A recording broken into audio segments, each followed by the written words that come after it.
Hello বন্ধুরা, অ্যাঙ্গেলে D মারিয়ার পর এবার লিওনেল মেসির উত্তরসূরি বা লিওনেল মেসির খোঁজে আর্জেন্টিনা ফুটবল দল। ইতিমধ্যেই আর্জেন্টিনা দল থেকে অবসরের ঘোষণা দিয়ে ডি মারিয়ার পরিবর্তে লো সেলসোকে দেওয়া হয়েছে ডি মারিয়ার 11 নম্বর জার্সি।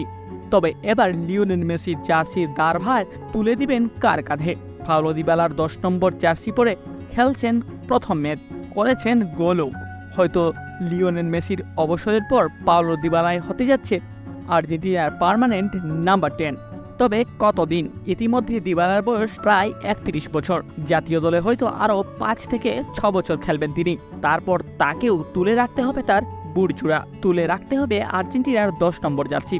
তবে আর্জেন্টিনার ভবিষ্যতের মেসির কথা যদি বলা হয় তাহলে সেটা লুকা রোমেরো অথবা ক্লদিও এচেভেরি হতে পারে, যেটা তাদের পারফরমেন্সেই বলে দেয়। ইতিমধ্যেই ক্লদিও এচেভেরি এবং লুকা রোমেরো ক্লাব পর্যায়ে নিজেদেরকে বারবারই প্রমাণ করেছেন। হ্যালো বন্ধুরা, আপনার কি মনে হয় লিওনেল মেসির যোগ্য উত্তরসূরি হিসেবে আর্জেন্টিনার 10 নম্বর জার্সি কাকে দেওয়া উচিত? অবশ্যই কমেন্ট করে জানান।